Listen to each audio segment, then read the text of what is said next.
Nikaenda nikawekwa kuwa semashi deacon, nikaendelea nikafanya, wakaniinua kana huyu katika dini hiyo wazee huwa wanainuliwa. Nikawekwa mzee. Bwana asifiwe sana. To make the story short, ile kidogo ambayo unaona ni kidogo, hiyo ndio Mungu anaanzia hapo ndio ufike mahali unaenda kufika. Bwana asifiwe sana. Si mlisema kwamba mwezi wa 8 niwe concentrated kama bishop? Si kuanza jana. Bwana asifiwe sana. Bwana asifiwe sana. Hallelujah. I'm not bragging, but I want to show you ya kwamba from small, usidharau hiyo ndogo ambayo umepewa.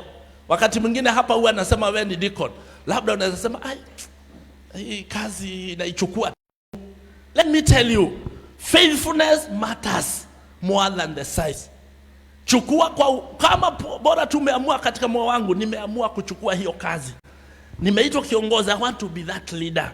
Do it faithfully, because Mungu yeye huanza kwa majukumu madogo na yeye ndiyo huwa anakamilisha. Anasema nini? Whoever is faithful in little will also be faithful in much. Wezi wanziwa na mingi na hii kidogo ambao hujaweza kufanya. Bwana sana. Fanya hiyo kidogo. You are leader. Maybe una lead prayers. Lead it. Lead kama wewe uko qualified. Fanya kazi hiyo kwa uaminifu. Watu hupuuza majukumu madogo, wapendwa. Na unaweza kuona mfano wa Daudi. Daudi vile alivyochaguliwa. Daudi, mnajua historia yake, King David. Yeye katikati ya watoto wao, yeye alikuwa mtu wa chini sana. Ni kana kwamba alikuwa amesahaulika. Baba yake hakuwa anamdhamini sana. Alinunua vijana ambao walikuwa wazito na wakubwa na wako na mambo mengi, kama ingekuwa ni wakati huo na pengine wako na mambo makubwa sana. Akakosa. Lakini wakati Mungu alitaka kumuinua Daudi, walipoangaliwa wote wakaona hakuwa qualified. Mtumishi wa Mungu akaambia Jesse, kuna mwingine ama ni hawa tu? Ndio akakaa hivi, nimekumbuka. Akaenda kuleta kijana kule polini, mahali alikuwa anachunga. Bwana asifiwe sana. Daudi akainuliwa kutoka hapo, akawa mfalme ambao hata Mungu alisema moyo wake na wa Daudi ana moyo kama wake. Bwana Yesu asifiwe. Tuna mifano mingi katika Biblia. Unaona Yusufu vile anafanywa na ndugu zake. Yeye alikuwa mtu wa chini tu, lakini baadaye aliinuliwa. Bwana asifiwe sana. Uaminifu katika mambo madogo, wapendwa, unatayarisha mambo makubwa ambayo yako mbele zetu. I don't know ni nini hiyo unafanya. Wakati mwingine hata uimbaji, mnaona tunaimba hapa. Uimbaji, nilianza uimbaji zamani sana, wapendwa. Nikiwa hiyo lika ndogo. Na nilikuwa natamani siku moja nitoe kanda. Bwana asifiwe sana. Na nikatoa kanda 1990. Ya wimbo. Lakini ni ile tu nilikuwa napambana, nikasema awacha kwanza kidogo. Mungu bado akaona hiyo kipawa kidogo tu, hata kama watu watakucheka, fanyisha kazi. Bwana asifiwe sana. Hallelujah. Wakati huo kuimba hata haikuwa inalipa. Tulitengeneza vitu zilikuwa naitwa cassettes. Cassettes tulikuwa tunazungusha kwa mabasi. Wakati mwingine unaenda kuuzia mtu kwa basi anakutukana. Anakataa kununua. Nilienda experience hiyo nikaiona, nikasema sasa saa hizi uimbaji umeenda hali ya juu. Wewe imba tu uone vile YouTube utalipwa. Mimi by the way mimi nalipwa kwa YouTube. Nalipwa YouTube. Bwana asifiwe sana. Nalipwa. Ninaimba tu lakini nalipwa. Kwa sababu ya nini? Ile kidogo tu naifanyisha kazi. Kuna mtu anaendaga hapo ana click. Acha nione Bishop Karanja anaimba, anasema nini? Akiklik hiyo, click tu kidogo, view moja tu hiyo, inanipa $1. Na tafadhali subscribe kwa YouTube yangu. Bwana asifiwe sana. Nafanya campaign kidogo hapa. Hallelujah. Point number 4. Let's see number 4. Tuone vile ilivyo. God expect fruitfulness. Mungu anatarajia matunda katika karama ambazo ametupea. Hebu tuangalia katika Matthew 25 na tuangalia mstari wake wa 14 to 30. Tusomee hapo kwa haraka, time yangu inaniyoyoma na ni vizuri ku keep time. So Matthew chapter 25 verse 14 to 30. Maana ni mfano wa mtu atakaye kusafiri. Aliwaita watumwa wake, akaweka kwao mali zake. Akampa mmoja talanta 5, na mmoja talanta 2, na mmoja talanta 1, kila mtu kwa kadri ya uwezo wake. Akasafiri. Mara yule aliyepokea talanta 5 akaenda akafanya biashara nazo, akachuma faida talanta nyingine 5. Vile na yule mwenye 2, yeye naye akachuma nyingine 2 faida. Lakini yule aliyepokea 1 alikwenda akafukua chini, akaificha fedha ya bwana wake. Baada ya siku nyingi akaja bwana wa watumwa wale, akafanya hesabu nao.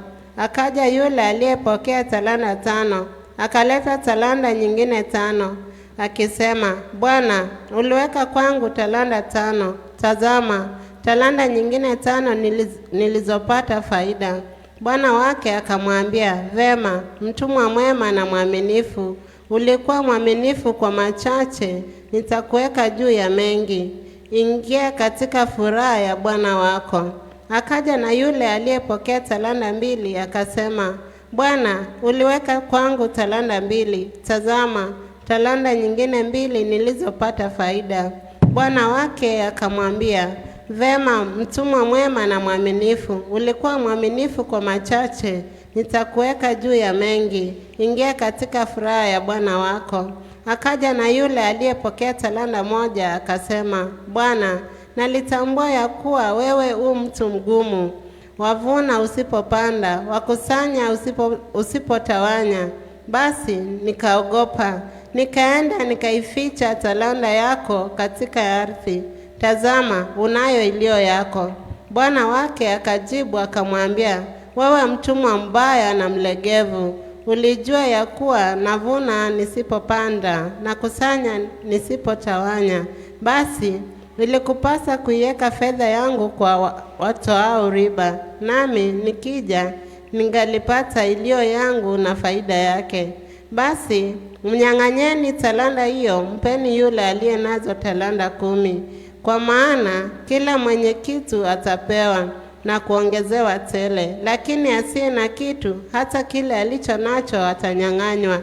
Na mtumwa yule asiyefaa mtupeni mbali katika giza la nje, ndiko kutakuwako kilio na kusaga meno. Amen. Amen. Bwana asifiwe sana.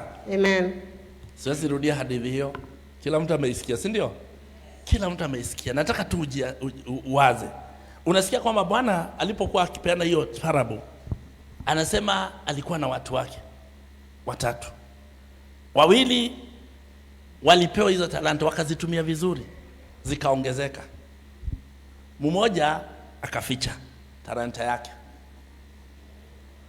Na unaona Bwana aliporudi, yule mwaminifu aliongezewa. Alikemea yule ambaye hakuwa mwaminifu, na akamkemea sana. Kwanza huyo asiyekuwa mwaminifu alikuwa na lugha mbaya sana. Sasa sana.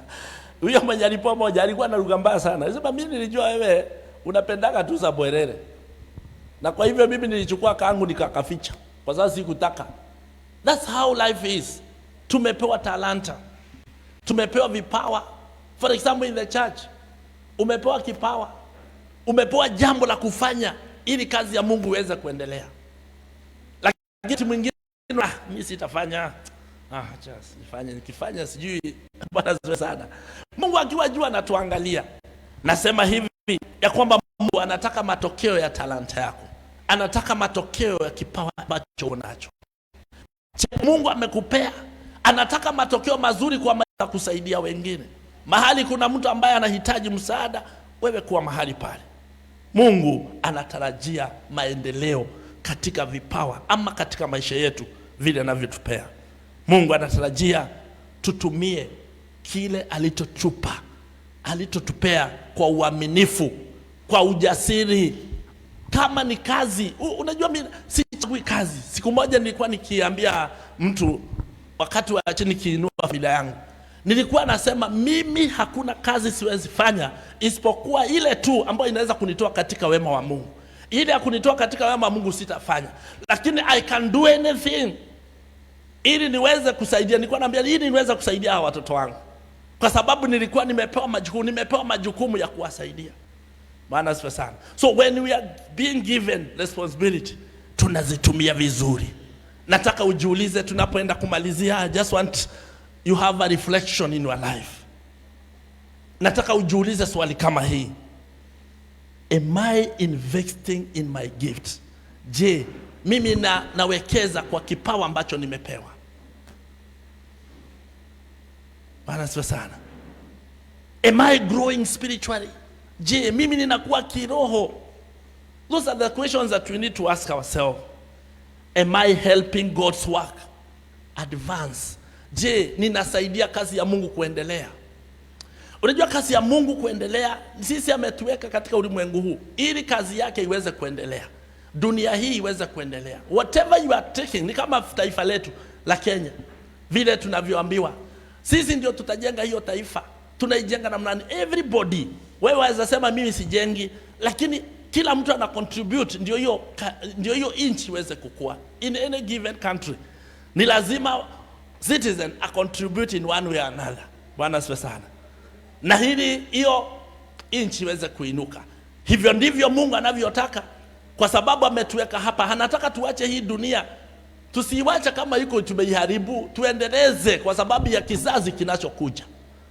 Ndio wakati mwingine tunaambia tusikate miti ovyo ovyo kwa sababu ya future. Bwana asifiwe sana. Tunaambia tutafanye hivi kwa sababu ya future generations. Bwana asifiwe sana.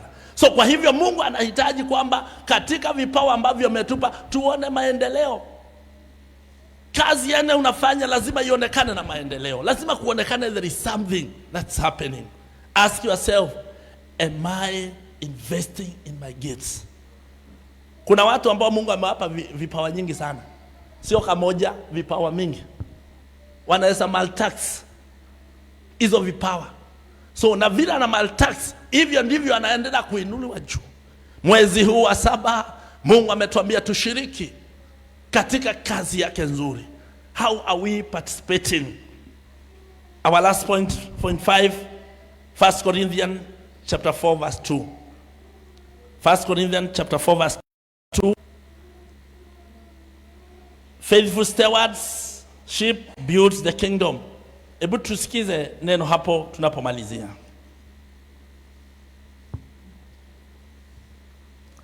1 Corinthians chapter 4 verse 2.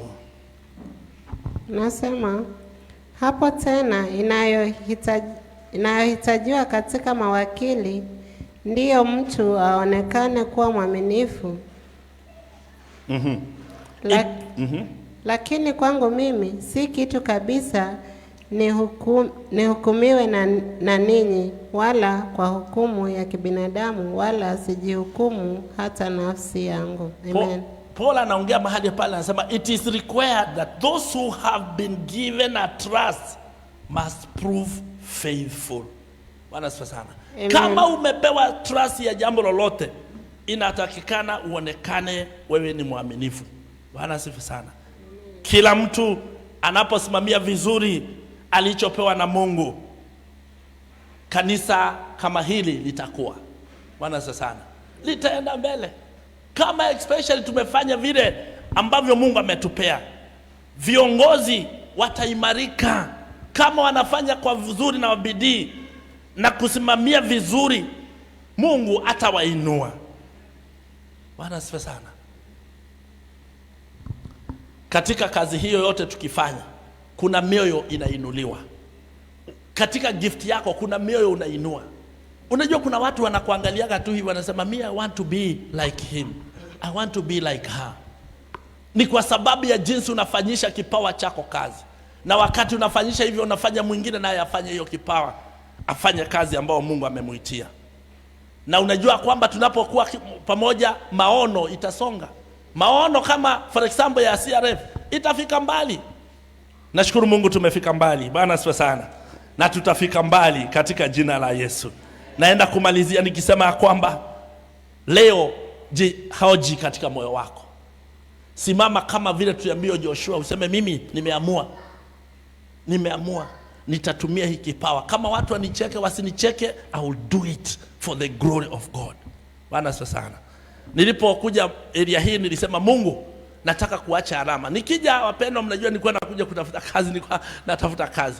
Lakini nilipofika nilikumbushwa neno moja katika kitabu cha I think Joshua, mahali ambapo Mungu alisema kwamba mahali popote mtakanyagisha miguu nitawapa. Anasa sana. And I remember the first days I came here. Kwa sababu nilienda kidogo nikarudi. Nilizunguka kila mahali hapa. Sikuwa najua what will happen. Now down the line 30 years I'm here. Nikakanyaga, nidhania tu ni mchezo nafanya. Kwa sababu nilikuwa natembea nikamwambia Mungu, I stand with this word. You said wherever we shall go, mahali tuta step hivi, utatupea kutakuwa kwetu. Bwana asifiwe sana. I can feel hapa ni kwetu. Bwana asifiwe sana. Hamtakuja hapa aseme Karanja sio hapa. Tutakuwa nikosea sana. All of my life nimeishi hapa. Bwana asifiwe sana. 30 years, si kama maisha yangu yote. Bwana asifiwe sana. Na kwa hivyo ninashukuru Mungu ni kwa sababu there is something.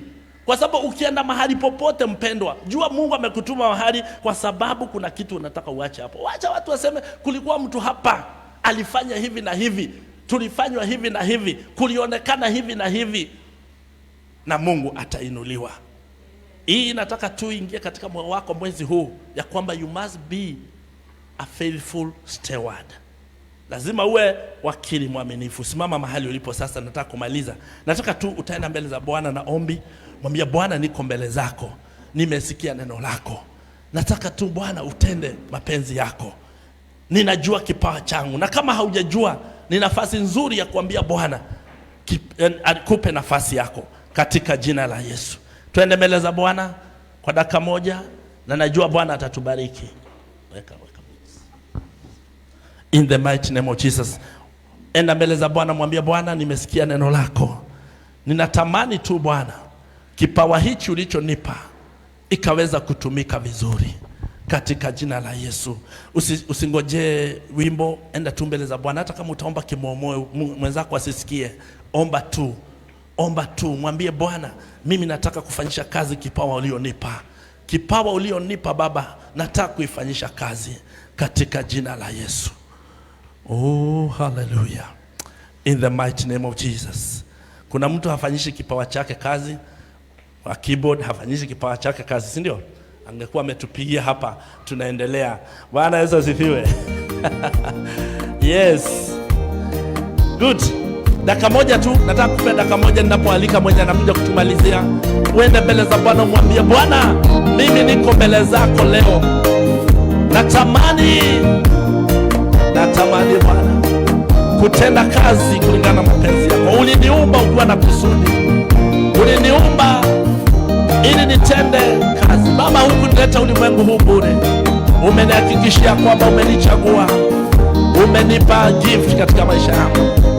Baba, nisaidie kuifanyisha kazi. Ni wewe Bwana, ni wewe Bwana, wewe Bwana, ni wewe Bwana, ni wewe Bwana, ni wewe Bwana.